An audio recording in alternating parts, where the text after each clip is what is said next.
Kiwoo wiped the sweat from his forehead as he guided his ship through the asteroid field. The Iron Crane was not a pretty ship. It was old, dented, and made strange noises when he pushed it too hard. But it was his home, and it kept him alive. In the cold darkness of space, he had been a salvage mechanic for 8 years now. Every day, he searched through the wreckage of old battles, looking for metal, parts, and anything else he could sell. It was not exciting work, but it paid enough to keep fuel in his ship and food in his belly. Today felt different. His scanner had picked up something big in the Kepler sector. The readings showed the remains of what looked like an alien convoy. Kiwoo's heart beat faster. Big wrecks meant big money, and he needed money badly. His ship's engine was making new sounds, and those sounds were never good. As he got closer, Kiwoo could see the battlefield clearly. 3 large alien ships floated dead in space, their hulls torn open like broken eggs. He recognized the design. They were Vorthak vessels, and they had been destroyed recently. The metal was still warm on his scanner. Kiwoo frowned. The Vorthak were dangerous. They controlled a large part of the galaxy and did not like other species very much. Most humans tried to stay away from them. But Kiwoo was desperate and desperate. People did foolish things. He put on his spacesuit and grabbed his cutting tools. The first ship he entered was empty except for broken machines and dead Vorthak soldiers. The second ship was the same. Kiwoo was starting to think this trip was a waste of time and fuel, but the third ship was different. It was smaller and had a different design. Kiwoo had never seen anything like it before. The walls were smooth and curved, almost like they had been grown instead of built. Strange symbols covered the surfaces, glowing softly in the darkness. Kiwoo moved carefully through the ship. His boots made no sound on the strange floor. Everything felt wrong here, like he was walking through a tomb. Most of the ship had been destroyed, but one section near the back was still intact. That was where he found the life pod. It was small, about the size of a coffin, and it was hidden behind a wall that had been blasted open. Green lights blinked slowly on its surface. Kiwoo's scanner showed that something was alive inside. His hands shook as he connected his tools to the pod. What if it was a Vorthak soldier? What if it was some kind of monster? Kiwoo had heard stories about the things the Vorthak created in their laboratories, but his scanner showed the life signs were weak. Whatever was inside was dying. Kiwoo made his choice. He activated the pod's opening sequence. The lid opened with a soft hiss. Mist poured out, and Kiwoo stepped back in shock. Inside was a child, but this was not a human child. The creature was small, no bigger than a human baby, but it looked much older. Its skin was pale white, so pale that Kiwoo could see blue veins underneath. Its eyes were closed, but Kiwoo could see they were large and set in a face that was almost human, but not quite. The child was breathing, but barely. Its chest moved up and down in tiny, weak movements. Kiwoo could see its ribs through its thin skin. It was starving. Kiwoo's mind raced. He had never seen this species before, but he knew it was not Vorthak. The Vorthak were large, gray, and had too many teeth. This child looked delicate, almost fragile. He made another choice. Kiwoo carefully lifted the child from the pod. It weighed almost nothing, like it was made of paper and air. The child's skin was cold to the touch, even through Kiwoo's gloves. Back on his ship, Kiwoo placed the child in his medical bay. The Iron Crane was not a hospital ship, but Kiwoo had learned basic medical skills during his years in space. He connected the child to his life support systems and ran every scan he could. The results made his eyes go wide. According to his computer, the child was from a species called the Lycians. But that was impossible. The Lycians were extinct. Their homeworld had been destroyed by the Vorthak Empire 20 years ago. Every book, every record said they were all dead, but here was a living Lycian child, dying in his medical bay. Kiwoo worked for hours. He gave the child water through a tube. He warmed its body with heating pads. He monitored its heart rate and breathing. Slowly, very slowly, the child's condition improved. As the hours passed, Kiwoo learned more about his unexpected passenger. The child was male, probably 3 or 4 years old in human terms. But Lycians lived much longer than humans, so he might actually be much older. The child's white skin and pale hair were not normal for his species. According to the database, this was called albinism, and it was very rare. Kiwu found himself talking to the unconscious child as he worked. "Don't worry, little one," he said softly. "I will take care of you. I do not know why you were on that ship, but you are safe now." The child did not respond, but Kiwu thought he saw the boy's eyes move under his closed lids. Kiwu made one more important decision that day. He deleted all records of finding the Lycian child from his ship's computer. If the Vorthak had destroyed the Lycians once, they would try to do it again. This child needed protection, and Kiwu was the only one who could give it. He looked down at the small, pale figure on the medical bed. "I will call you Taemin," Kiwu said. "It means great and intelligent in my language. I think you will need to be both to survive in this galaxy." Outside the ship, the wreckage of the alien convoy drifted silently through space. But inside the Iron Crane, something new had begun. A friendship that would change the galaxy forever. Kiwu did not know it yet. But saving one small alien child would be the most important thing he would ever do. 3 months had passed since Kiwu found Taemin in the wreckage. The small alien child had grown stronger every day. His pale skin now had a healthy glow, and his large violet eyes were bright and curious. He was still very small, but he no longer looked like he was dying. Kiwu had learned many things about his new companion. Taemin was incredibly smart. He learned human words faster than Kiwu could teach them. Within weeks he was speaking simple sentences. Within months he was asking questions that made Kiwu think hard about the answers, but the most amazing thing about Taemin was something Kiwu did not understand at first. The child seemed to know what Kiwu was feeling. When Kiwu was sad, Taemin would climb onto his lap and hug him. When Kiwu was angry about a broken machine, Taemin would bring him tools before Kiwu even asked for them. "How do you know what I need?" Kiwu asked one day as they worked together in the engine room. Tae-Min looked up from the small repair he was doing. His tiny hands were surprisingly good with tools. "I feel it," he said simply. "You feel worried about the power converter. Your feelings are like colors in my mind." Kiwu stared at the child. "You can read my mind? Not your thoughts?" Taemin said carefully. "Your feelings. All Lycians can do this. We feel what others feel. It helps us understand each other." This explained many things. Kiwu had noticed that Taemin never seemed surprised by his moods. The child always knew when Kiwu was happy, sad, or worried. It was like having a friend who truly understood him. As the weeks passed, Kiwu and Taemin developed a routine. In the mornings, they would search for salvage together. Taemin would sit in the co-pilot seat, his small hands helping to control the ship's systems. His understanding of machines was incredible. He could spot problems that Kiwu missed and suggest solutions that actually worked. In the afternoons, they would repair what they had found. Taemin learned to use tools that were bigger than his hands. He would crawl into spaces that were too small for Kiwu and fix things from the inside. Working together, they could repair twice as much as Kiwu could alone. In the evenings, they would sit in the ship's small kitchen and eat dinner.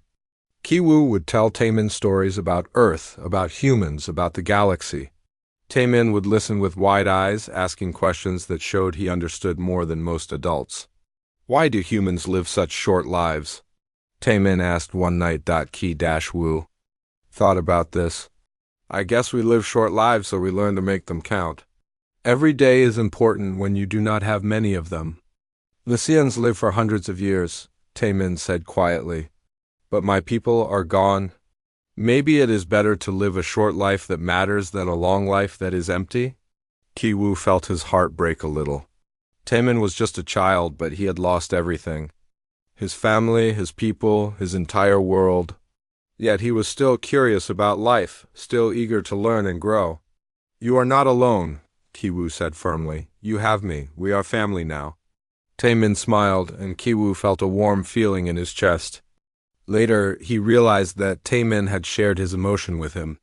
The child's happiness had become his happiness, but their peaceful life could not last forever. It happened on a Tuesday.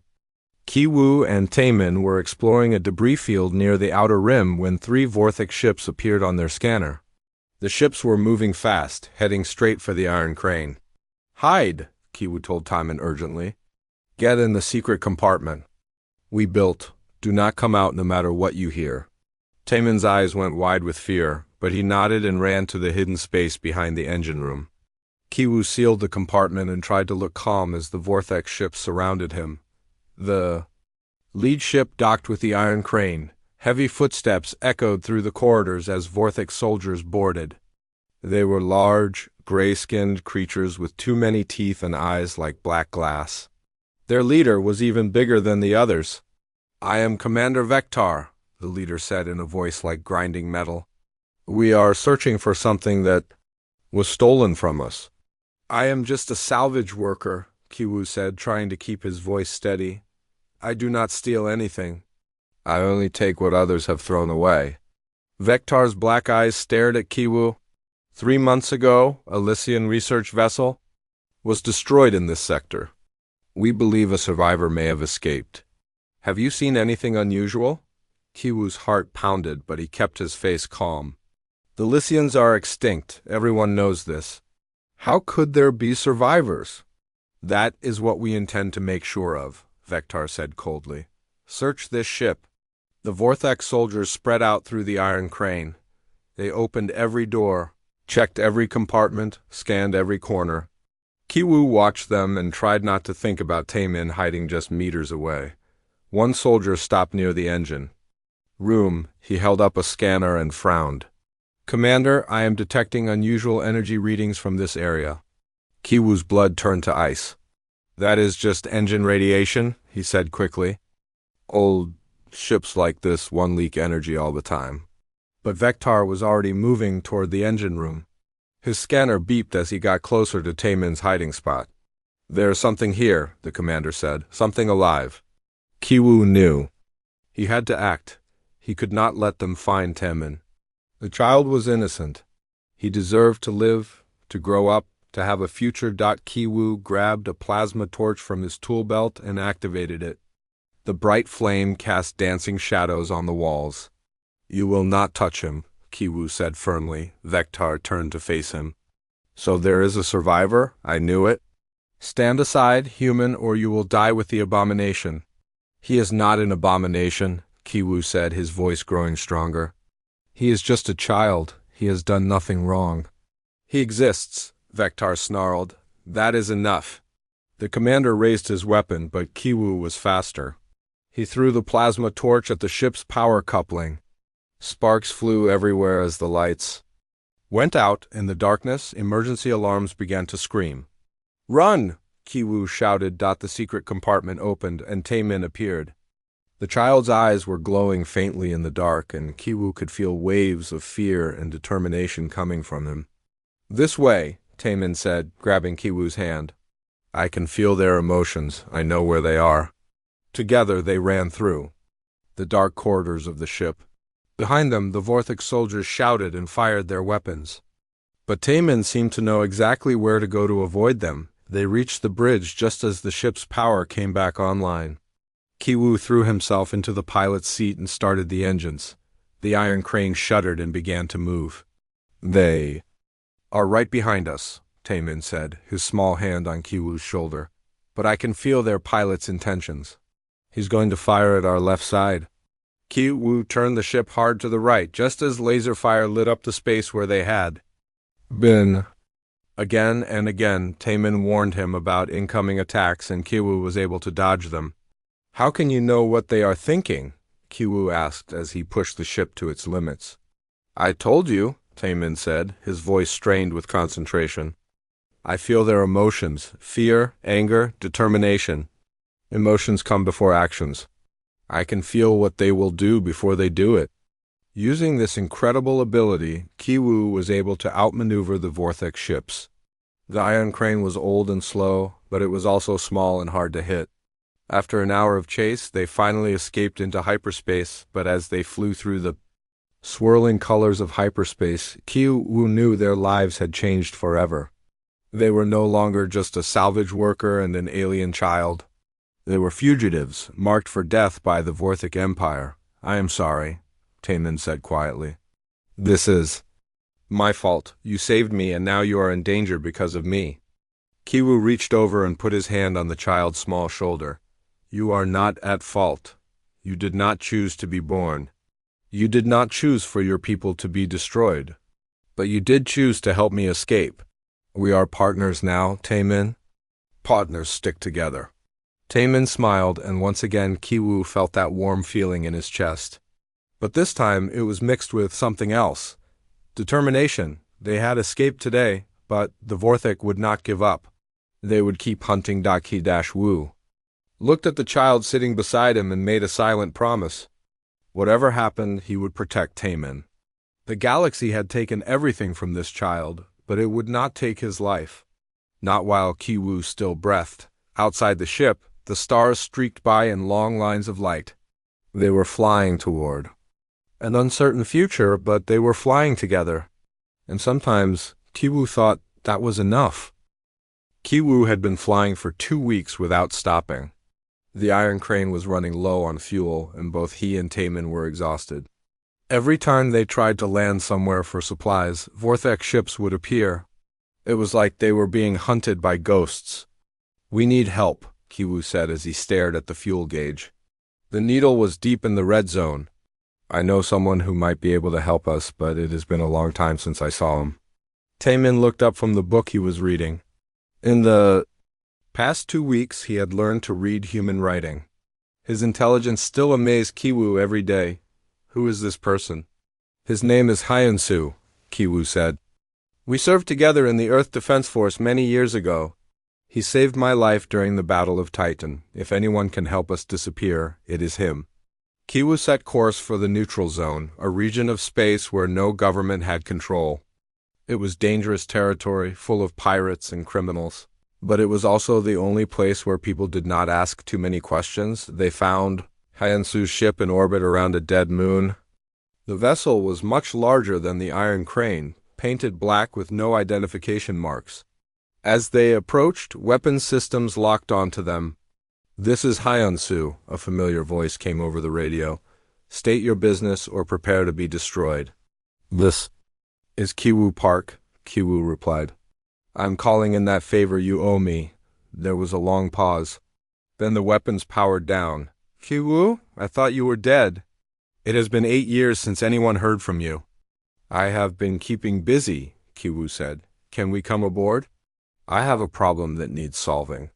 "Dock in Bay 3, Hyunsu said. "And Kiwu, this better be important. The Vorthic have been asking questions about a human salvage worker." "I hope that is not you." Kiwu felt his stomach drop. "I will explain everything when we meet." Hyunsu's ship was a weapons smuggler's vessel. The corridors were lined with military equipment, and armed guards watched them as they walked. Kiwu held Taemin's hand tightly. The child was nervous, and Kiwu could feel his fear. They met Hyunsu in his office. Kiwu's old friend had changed a lot in 8 years. He was bigger now, with scars on his face and cybernetic implants in his left arm. But his eyes were the same, sharp and intelligent. "You look terrible," Hyunsu said as he poured drinks. "And who is this?" He looked down at Taemin with curiosity. "This is Taemin," Kiwu said carefully. "He is the reason I need your help." Hyunsu studied the pale child. Taemin stared back with his large violet eyes. "He is not human," Hyunsu said finally. "No," Kiwu agreed. "He is not. And the Vorthic are hunting you because of him, yes." Hyunsu was quiet for a long moment, then he laughed. "You always were too soft-hearted for your own good. What species is he?" Kiwu hesitated. "Lycian." The glass in Hyunsu's hand shattered. "Lycian? That is impossible. They are all dead." "Not all of them?" Kiwu said simply. Hyunsu stared at Taemin with new understanding. "Do you know what you have done?" "The Vorthic destroyed an entire species to make sure no Lycians survived. If they find out you are hiding they will kill us both," Kiwu finished. "I know, but I could not let him die." Hyansu shook his head. You are insane. But I suppose that is why we were friends. He activated a communication device. So Young, come to my office. I have someone you need to meet. While they waited, Hyansu explained what he had been doing since leaving the military. He ran weapons to rebel groups who were fighting against the Vorthic Empire. It was dangerous work, but it paid well and helped people who needed help. The Vorthic are getting stronger every year, he said. They control more systems now than ever before. Most governments are too scared to fight them openly. But some people still fight, Taemin said quietly. It was the first time he had spoken since they arrived. Hyansu looked at the child with surprise. Yes, little one, some people still fight. But we are not winning. The door opened and a woman entered. She was tall and elegant, with short black hair and intelligent eyes. She wore a simple uniform, but Kiwoo could tell she was someone important. This is So Young, Hyansu said. She coordinates the resistance movement in this sector. So Young looked at Kiwoo and Taemin with interest. Hyansu tells me you have information about Lycian survivors. I do not have information, Kiwoo said. I have something better. He gently pushed Taemin forward. So Young's eyes went wide as she saw the child's pale skin and violet eyes. Impossible, she whispered. How did you survive? Kiwoo saved me, Taemin said simply. I was dying in a life pod and he brought me to his ship. So Young knelt down to Taemin's level. Do you remember your people? Do you remember what happened to them? Taemin's eyes filled with sadness. I remember some things. Bad things. My people were running from the Vorthak. They put me in the pod to keep me safe, but then everything went dark. The Lycians were incredibly advanced, So Young said to Kiwoo. They had technology that could have changed the galaxy. That is why? The Vorthak destroyed them. What kind of technology? Kiwoo asked. Psychic technology, So Young said. The Lycians could link their minds together across vast distances. They could share thoughts and feelings with each other no matter how far apart they were. Kiwoo looked at Taemin. Is this true? The child nodded.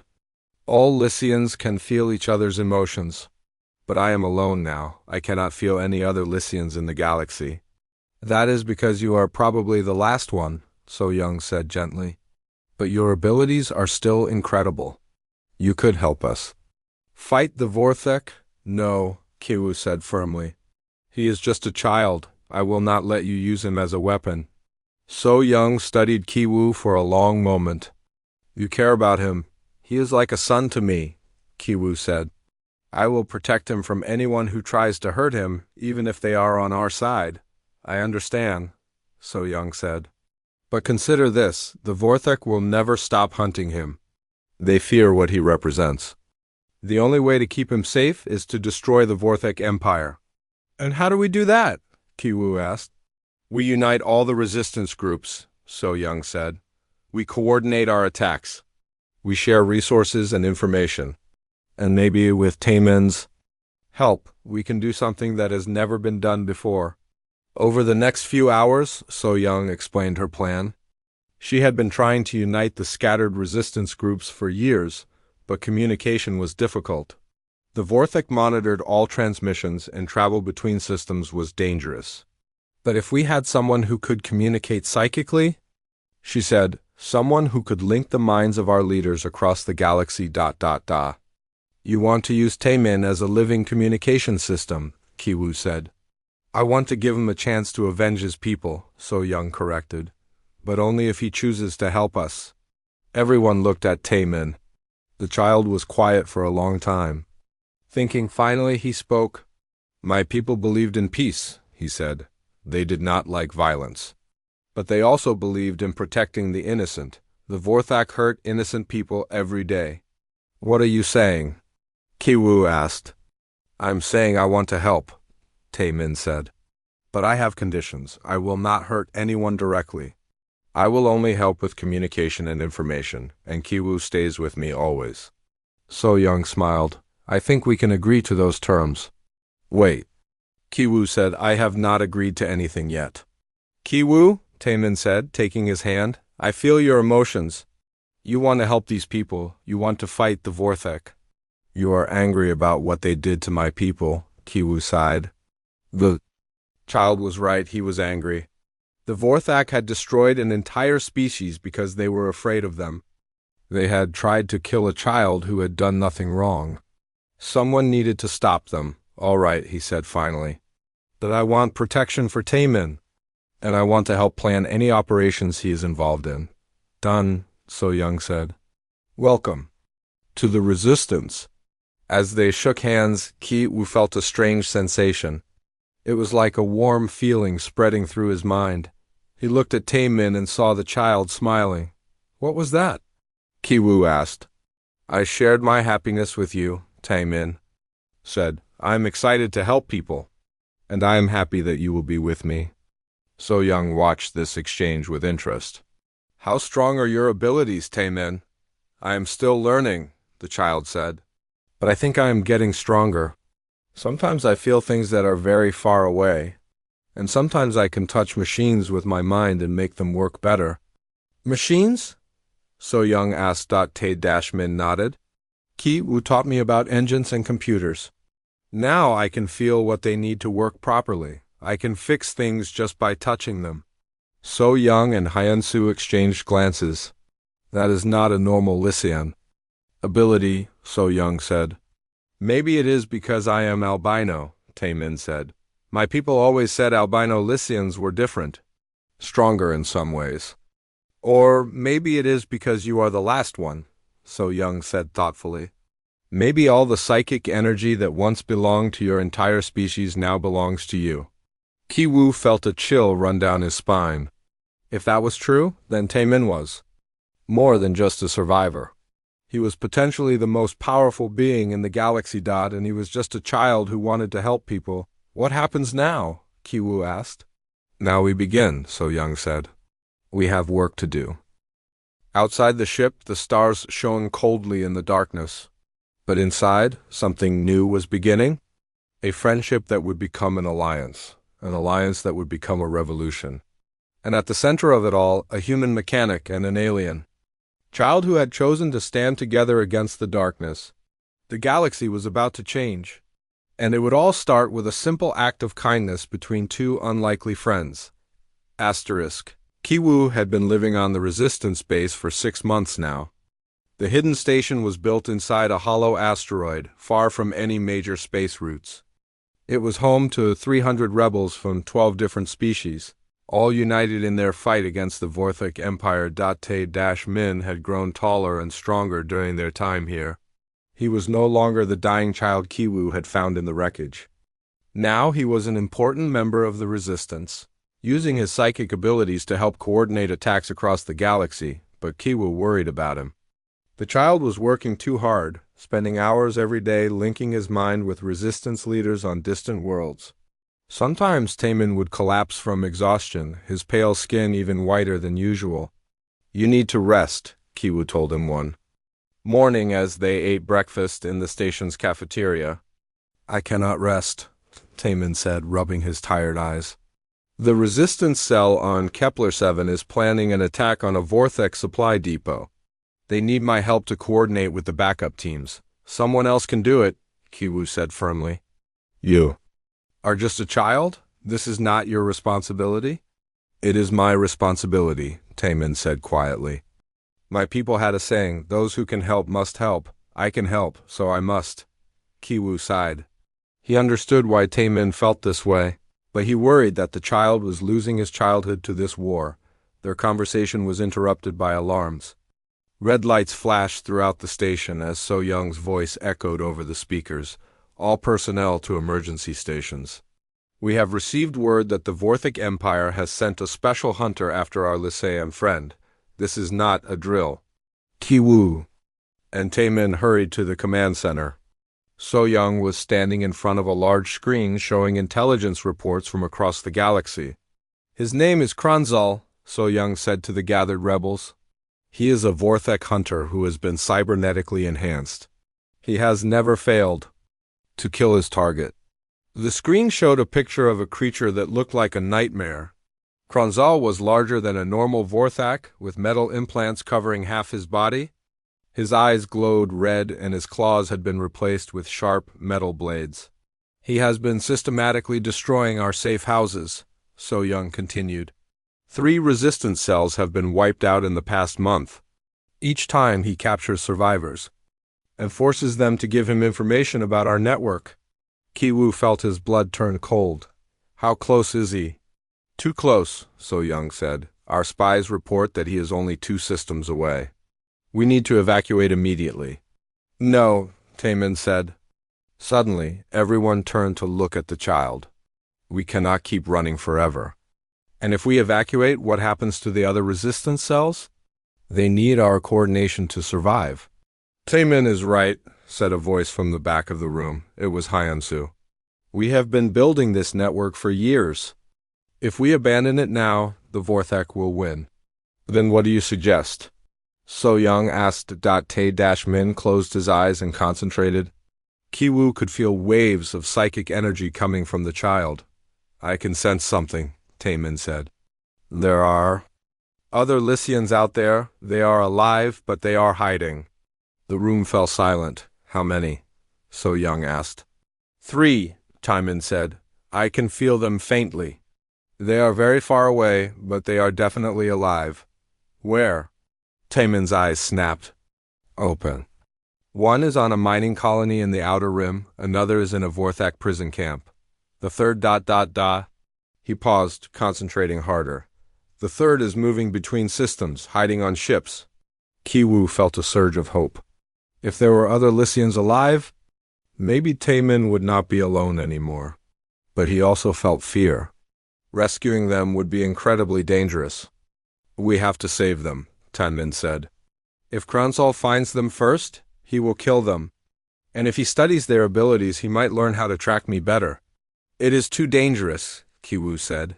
We do not even know if we can trust this information. I trust it, Taemin said firmly. I can feel them. They are my people. I will not abandon them like the galaxy abandoned me. So Young considered this. If we could rescue the other Lycians, our communication network would become much stronger. 4 psychic minds working together could coordinate the entire resistance. Or it could be a trap, Kiwoo pointed out. What if Kronzal is using them as bait? And then we will spring the trap carefully, So Young said. But we cannot ignore this opportunity. Taemin, can you tell us more about these other Lycians? Taemin closed his eyes again. The one on the mining colony is old, female. She has been hiding for many years, working as a maintenance worker. She is very scared, but also very wise. What about the one in the prison camp? Young male. He was captured recently while trying to steal supplies for refugees. He is angry and wants to fight back. And the third, middle-aged male? He is some kind of engineer. He has been sabotaging Vorthak ships from the inside. He's very clever and very careful, So Young nodded. We will need to mount 3 separate rescue missions. That means splitting our forces, which makes us vulnerable to attack. I will lead. The mission to the mining colony, Hyunsu said. I know that area well. I will take a team to the prison camp, another rebel leader volunteered. And I will go after the engineer, So Young said. But first we need to find out more about Kronzal. If he is hunting us, we need to understand his methods. Over the next week, Kiwoo and Taemin worked with the intelligence team to learn about their hunter. What they discovered was terrifying. Kronzal had been a normal Vorthak soldier until he was badly injured in a battle with human forces. The Vorthak Empire had rebuilt him with cybernetic implants that made him faster, stronger, and more deadly than any normal creature, but the most frightening thing about him was his mind. The cybernetic implants had enhanced his intelligence, making him a perfect predator. He could analyze patterns, predict behavior, and set traps that his prey could not escape. He has killed 43 fugitives in the past 5 years, So Young reported. He never stops hunting until his target is dead. How does he track people? Kiwoo asked. He uses psychological warfare, So Young said. He captures friends and family members of his targets. He tortures them until they reveal information. Then he uses that information to predict where his target will go next. Ki Wu felt sick, so he will try to capture people we care about. And that is why we need to move fast, So Young said. The longer we wait, the more time he has to learn about us. The rescue missions began immediately. Hyen-Su left for the mining colony with a small team. So Young departed for the engineers' last known location. And Ki Wu found himself preparing for the most dangerous mission of all, rescuing the Lycian from the Vorthak prison camp. I want to come with you, Taemin said as Ki Wu checked his equipment. Absolutely not, Ki Wu said. Prison camps are too dangerous. You will stay here where it is safe. It is not safe here, Taemin said. Kronzal is coming. And the other Lycians will trust me more than they trust humans. I need to be there when you find them. Ki Wu wanted to argue, but he knew Taemin was right. The other Lycians would be scared and confused. Seeing another of their kind might be the only thing that could convince them to trust the rescue team. All right, Ki Wu said reluctantly, but you stay on the ship. You do not go into the prison camp itself. I promise, Taemin said. 3 days later they were flying toward the prison camp in a stolen Vorthak transport. Ki Wu had disguised himself as a Vorthak officer. While Taemin hid in a secret compartment, the prison camp was built on a dead world with no atmosphere. Thousands of prisoners from dozens of species were forced to work in underground mines, digging up rare minerals for the Vorthak war machine. I can feel him, Taemin said from his hiding place. The other Lycian. He is in the deepest part of the prison. He is hurt, but he is alive. Ki Wu and his team used stolen access codes to enter the prison. They moved carefully through the corridors, avoiding guards and security cameras. The deeper they went, the more horrible the conditions became. They found the Lycian in a cell, so small he could barely stand up. He was young, probably only a few years older than Taemin, but prison had aged him. His skin was scarred and one of his eyes was missing. Who are you? The prisoner asked in a weak voice. We are here to rescue you, Ki Wu said. We have another Lycian with us. The prisoner's remaining eye went wide. Impossible. I am the last one. No, Ki Wu said gently. You are not alone. Anymore. As they carried the injured Lycian back to their ship, alarms began to sound throughout the prison. Someone had discovered their presence. Run! Ki Wu shouted to his team. They raced through the corridors as Vorthak guards pursued them. Laser fire filled the air, and Ki Wu could hear the heavy footsteps of their enemies getting closer. They reached the ship just as the guards rounded the corner. Ki Wu threw himself into the pilot's seat and started the engines. The ship lifted off just as the guards opened fire. We made it, Ki Wu said, breathing heavily. But his relief was short-lived. 3 Vorthak warships were waiting for them in orbit, and leading them was a ship Ki Wu had never seen before. It was black and sleek, with weapons that looked like they could destroy a planet. That is Kronzal's ship, Taemin said, his voice full of fear. I can feel him. His mind is like ice and metal. He knows we are here. A voice came over the radio. It was cold and mechanical, like a machine pretending to be alive. This is Kronzal, the voice said. I have been waiting for you. Surrender the Lycian abomination, and I will make your death quick. Ki Wu grabbed the radio. Go back to whatever hell you came from. Kronzal laughed. It was a sound like breaking glass. I will enjoy hunting you, human. You cannot run forever. And when I catch you, I will make you watch as I kill your pet. The warships opened fire. Ki Wu pushed his ship to its limits, dodging and weaving between the laser blasts. But he knew they could not escape. The enemy ships were too fast, too powerful. That was when something incredible happened. Taemin and the rescued Lycian reached for each other across the ship. When their hands touched, Ki Wu felt a wave of psychic energy wash over him. Suddenly, the ship's systems came alive. The engines ran smoother, the shields grew stronger, and the weapons became more accurate. It was like the ship itself had become more intelligent. What is happening? Ki Wu asked. 2 Lycian minds are better than 1, Taemin said, his eyes glowing. With power, We can work together to enhance your technology. Using their combined abilities, the two Lysians helped Kiwu escape from Kronzel's trap. But as they flew away into hyperspace, Kiwu knew this was only the beginning. Kronzel had found them once. He would find them again. And next time, he would be ready for their abilities. The hunt was intensifying, and Kiwu was not sure they would survive it. 2 weeks had passed since the rescue missions.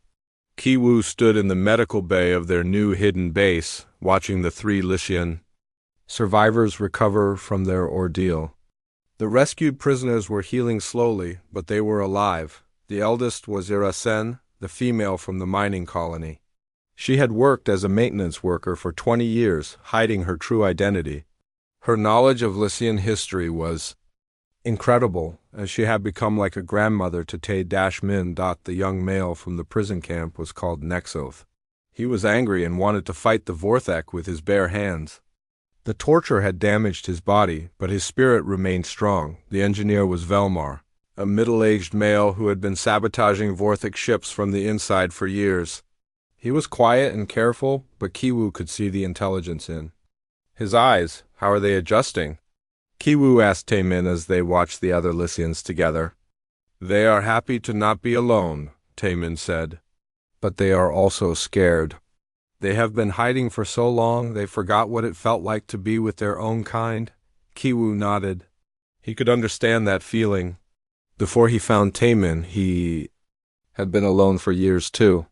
Tay-Min, Urasen called softly. Come here, child, we need to talk. The 4 Lysians sat together in a circle. Kiwu watched as they held hands and closed their eyes. He could feel waves of psychic energy coming from them, stronger than anything he had experienced before. After an hour, they opened their eyes. Tay-Min looked excited but also frightened. What did you learn? Kiwu asked. We can access the memories of our dead people, Tay-Min said. When we join our minds together, we can see things that happened long ago. What kind of things? The location of the Great Archive, Urasen said. It is the secret library of our people. It contains all our knowledge, all our technology, and the preserved consciousness of our greatest leaders. Kiwu felt his heart race. Where is it? In the Epsilon Void, Velmar said quietly. A region of space where psychic storms make it impossible for most species to survive. Our ancestors chose that location on purpose, Nexoth added. Only Lysians could enter the void safely. It was our ultimate hiding place. What is in this archive? So Young asked. She had been listening from the doorway. Everything, Tay-Min said. The technology to create a psychic network that spans the entire galaxy. With it, we could unite every resistance cell in real time. We could coordinate attacks across thousands of worlds simultaneously. So Young's eyes went wide. That would change everything. The Vorthak could not fight a war against the entire galaxy at once. But there is a problem, Urasen said.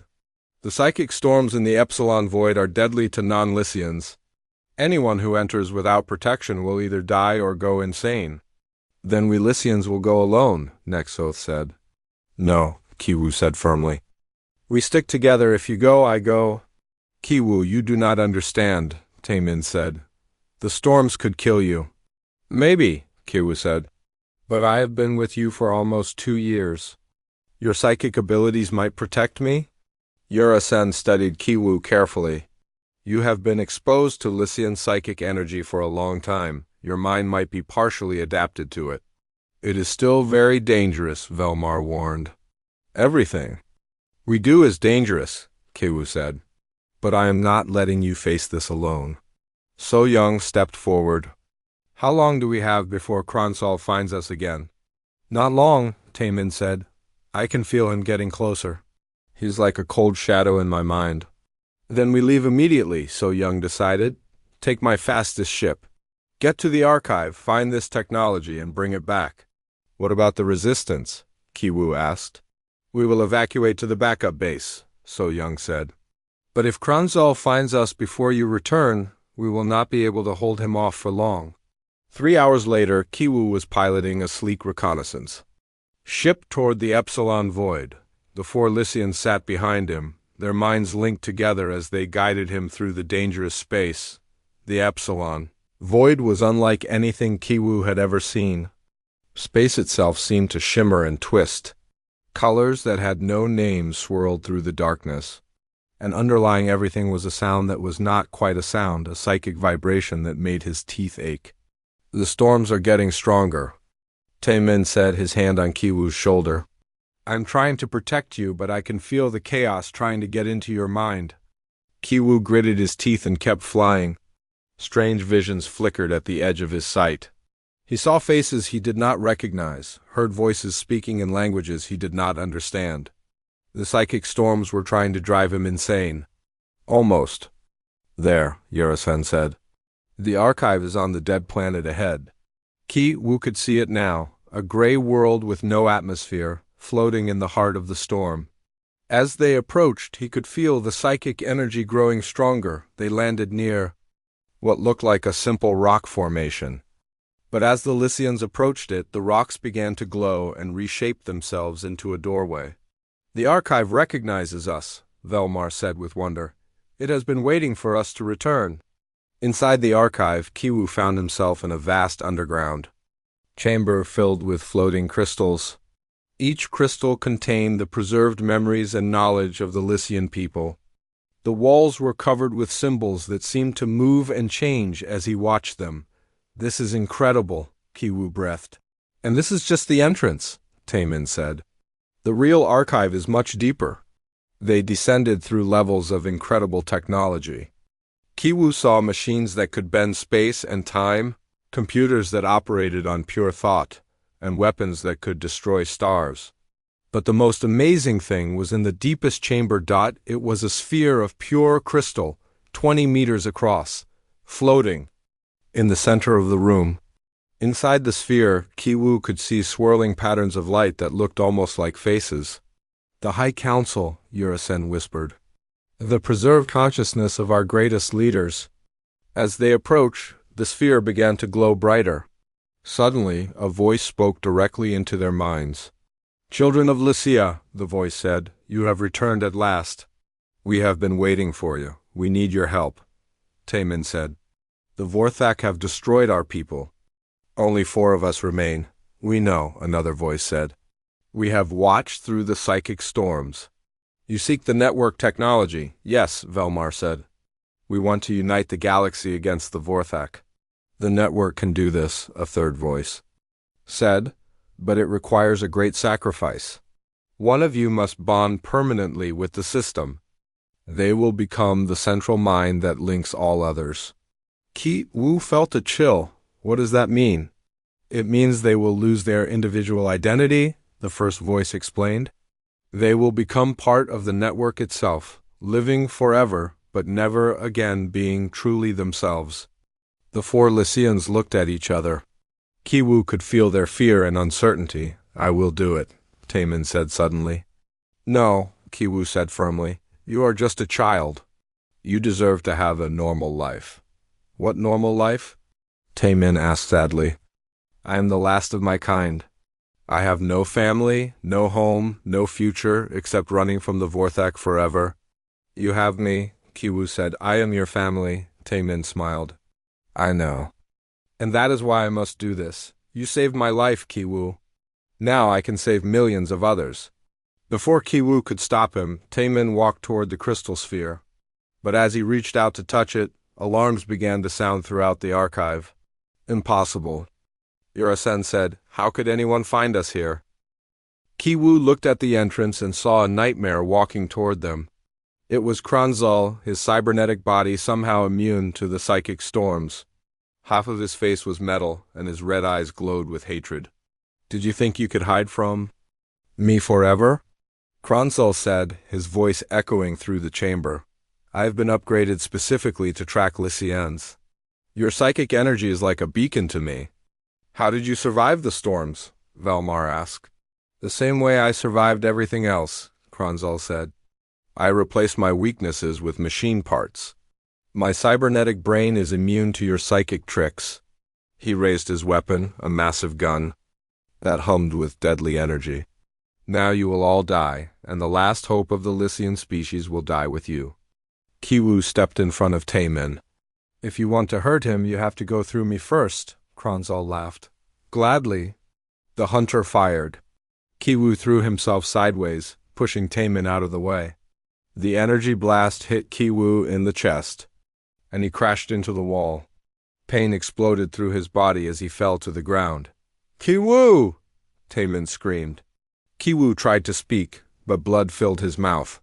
He could feel his life slipping away, but as he looked at Taemin, he felt no regret. He had saved the child who had become his son.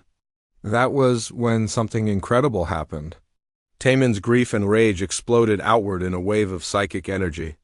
The other Lycians joined their power to his, and together they created a storm of pure mental force. Kronzal staggered backward, his cybernetic implants sparking and smoking. What are you doing? He snarled. What we should have done years ago, Taemin said, his eyes blazing with power. Fighting back. The combined psychic force of the four Lycians overwhelmed Kronzal's cybernetic brain. The hunter fell to his knees, his metal parts failing one by one. With a final scream of rage, he collapsed and moved no more. But Kiwu was still dying. Taemin knelt beside him, tears streaming down his pale face. Do not leave me, Taemin whispered. You are all I have. You have them now, Kiwu said weakly, looking at the other Lycians, and you have a galaxy to save. I cannot do it. Without you, Kiwu smiled. Yes, you can. You are the strongest person I know. As Kiwu closed his eyes, he felt Taemin's hand on his forehead. A warm sensation flowed through him, and he realized the boy was sharing his life force with him. What are you doing? Kiwu asked. Saving you, Taemin said. The same way you saved me. The psychic energy flowed from Taemin into Kiwu, healing his wounds and restoring his strength. But Kiwu could feel that it was changing him too. His mind was becoming more sensitive, more aware of the psychic currents around him. You have bonded with him, Yorasen said in amazement. He's no longer fully human. Is that bad? Kiwu asked. No, Taemin said, smiling through his tears. It is wonderful. Now we can work together to activate the network. Together, Kiwu and Taemin approached the crystal sphere. As they touched it, the archive came alive around them. The network technology began to activate, reaching out across the galaxy to touch every resistance cell, every rebel, every person who dreamed of freedom. For the first time in decades, the scattered forces fighting the Vorthak were united. And at the center of it all was a human mechanic and an alien child who had chosen to become something more than themselves. The galaxy was about to change. Forever, the galaxy trembled as the network came online. Kiwu felt it like electricity running through his transformed mind. Suddenly, he could sense thousands of resistance fighters across hundreds of worlds, all connected by the same psychic energy that flowed between him and Taemin. It is working, Taemin said, his eyes glowing with silver light. I can feel every rebel, every freedom fighter, every person who wants to be free. The crystal sphere pulsed with power as the network spread further. On distant worlds, resistance leaders suddenly found themselves able to communicate instantly with their allies. Information flowed like water between planets that had been cut off from each other for years. The Vorthak will not know what hit them, Velmar said. Watching the lights dance across the archive's walls, Kiwu looked at Taemin and saw that the boy had grown in the past few minutes. Not physically, but in some deeper way, the child who had once hidden in a life pod was now becoming the leader of a galactic revolution. What do we do first? Kiwu asked. We go home, Taemin said. So young and the others are waiting for us. The journey back from the Epsilon Void was different. This time, Kiwu's enhanced mind could navigate the psychic storms without pain. And through the network, he could feel the excitement building across the galaxy as resistance cells prepared for coordinated strikes. When they reached the backup base, So Young was waiting for them with incredible news. The network is beyond anything we imagined, she said. We have made contact with rebel groups we never knew existed. The Zephyrian Liberation Front, the Free Colonies Alliance, even human resistance cells in the inner systems. How many fighters do we have? Kiwu asked. Over 2 million, So Young said. And that number is growing every hour as more groups join the network. Taemin sat in the center of the command room, his eyes closed as he coordinated the vast web of minds. Kiwu could feel the strain it was putting on the young Lycian, but he also felt Taemin's determination. The Vorthek have begun to notice something is wrong, Taemin said. Their communications are being jammed by psychic interference. Their spies are reporting that rebel groups are acting with impossible coordination. Then we need to strike before they can adapt, So Young said. Agreed, Taemin said. But this cannot be just about destroying things. We need to show the galaxy that there is hope for a better future. Over the next 3 days, they planned the most ambitious military operation in galactic history. Using the network, they would coordinate simultaneous attacks on 50 key Vorthek installations across the galaxy. Kiwu found himself serving as the bridge between Taemin and the human resistance fighters. His transformed mind could understand both human tactics and Lycian psychic coordination. He became the voice that translated Taemin's visions into practical battle plans. The Vorthek military base on Kepler 9 will be hit at exactly 0800 Galactic Standard Time, Kiwu explained to a gathering of resistance leaders. At the same moment, teams will strike supply depots on 15 other worlds. What about civilian casualties? One leader asked. That is why we have the network, Taemin said. I can sense the emotions of every person in the target areas. We will only strike when innocent people are safe. The night before the operation, Kiwu sat with Taemin in the ship's small workshop. The boy was working on a damaged communicator, his enhanced abilities allowing him to repair it with just his touch. Are you ready for this? Kiwu asked. I have been ready since the day you found me, Taemin said. My people believe that all life was connected. Tomorrow we will prove that they were right. And after tomorrow? What happens when the Vorthek Empire falls? Taemin smiled. Then we help the galaxy learn to live in peace. It will be harder than war, but it will be worth it. The attack began at dawn. Through the network, Kiwu could feel the excitement and fear of 2 million rebels as they moved into position. He could sense their determination, their hope, and their love for the freedom they were fighting to win. All units report ready, So Young said from the command center. Network coordination is stable, Taemin said. I can feel every team, every ship, every fighter. Begin the operation, Kiwu said. What happened next was like watching a miracle. Across the galaxy, resistance fighters struck with perfect timing. While one team attacked a military base, another team rescued prisoners from a nearby camp. As Vorthek reinforcements rushed to defend one target, they left other targets vulnerable to follow-up attacks. The Vorthek military had never faced anything like it. Their commanders could not understand how rebels on worlds that were light years apart could coordinate so perfectly. Within hours, their communication networks were in chaos, their supply lines were cut, and their forces were scattered. We are winning, Velmar said in amazement. After all these years, we are actually winning. But Kiwu knew the real victory was not in the battles they were winning. It was in the network itself. For the first time in galactic history, different species were working together as one mind, one purpose, one hope. Through the network, a human fighter could feel the courage of a Zephyrian pilot. A Centauri engineer could share knowledge with a Terran mechanic. And at the center of it all, a young Lycian boy was proving that his people's dream of galactic unity was not just possible, but inevitable. The war lasted 3 more months, but it was not really a war anymore. It was a liberation. World after world threw off Vorthek rule as the network gave them the coordination and support they needed to succeed. When the last Vorthek stronghold fell, Kiwu found himself standing in the ruins of their former capital. The buildings were damaged, but the people were free.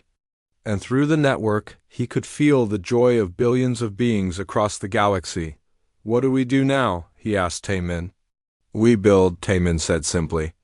We build a galaxy where all species can live together, where no one is alone, where everyone has a voice. And the network? The network will remain, Taemin said, but it will change.